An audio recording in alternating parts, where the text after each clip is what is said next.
वीर व उजनी धरणातून सोडण्यात आलेल्या विसर्गामुळे पंढरपुरात भीमा नदीला पूर आलेला आहे। या ठिकाणचा दगडी पूल पाण्याखाली गेला असून पुंडलिक मंदिरासह इतर मंदिरं देखील पाण्याखाली आहेत।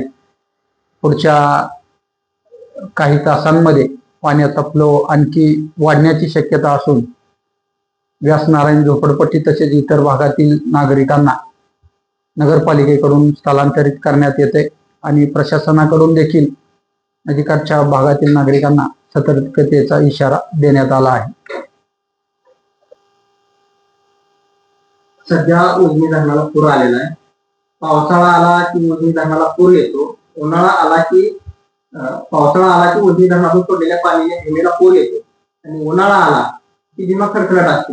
म्हणजे भीमा नदीचा वापर फक्त पूर आल्यानंतरच होत आहे अशी परिस्थिती निर्माण झाली आहे। त्यावर शासनानं काय तोडगा काढणं गरजेचं आहे की नाही? मुळात ह्यावेळची तर परिस्थिती फार विचित्र होती। आता आपण बघितलं अल निनोचा प्रभाव राहील असं सांगण्यात येत होतं आणि त्याच्यामुळं अक्षरशः नदीकाठच्या भागात 2 तासच वीज पुरवठा सुरू होता शेतीपंपाला।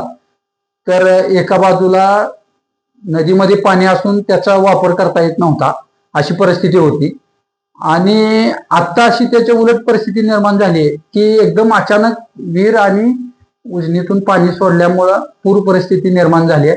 ह्याच्यावर एक गोष्ट आहे की वारंवार लोकप्रतिनिधींकडून सुद्धा या संदर्भात मागणी होते की बॅरेजेस बांधली जावेत आणि जास्तीत जास्त पाणी स्टोअर केलं जावं।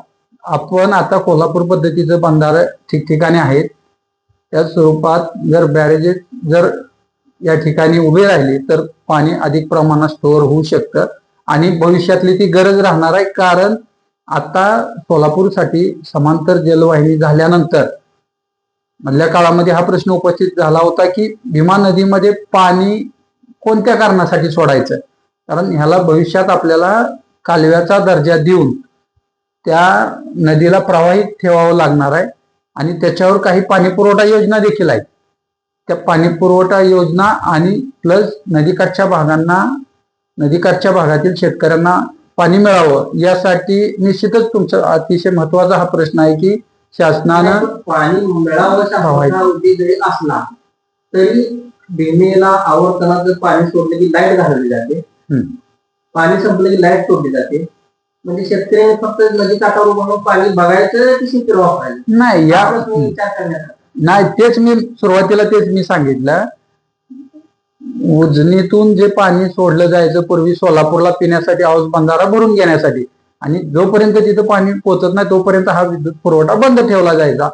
यावेळी परिस्थिती अशी होती की सोलापूरसाठी म्हणून पाण्याचा विषय नव्हता, तर धरणातील पाणी कमी झाले आणि ते पाणी जास्तीत जास्त कालावधीसाठी वापरायचं म्हणून वीज पुरवठा हा खंडित केला जात होता।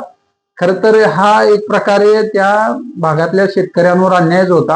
आज पूर परिस्थिती होतीये आणि जे काय हवामान अंदाज व्यक्त केलं जात होतं अल निनोचा प्रभाव वगैरे तो सगळ्या गोष्टी फेल ठरलेल्या आहेत। मात्र या दरम्यान जो वीज पुरवठा खंडित राहिला त्यामुळे शेतकऱ्यांच्या ऊसाला वेळेवर पाणी मिळालं नाही आणि त्याचा फटका शेकडो शेतकऱ्यांना बसलाय। तुम्ही नदीकाठच्या भागात जरी गेला तरी तुम्हाला ते चित्र स्पष्ट तुम्हाला जाणवेल आणि आजही त्या ठिकाणी 5 तास वीज पुरवठा केला जातोय। अजूनही 8 तास वीज त्या भागातल्या शेतकऱ्यांना मिळत नाही।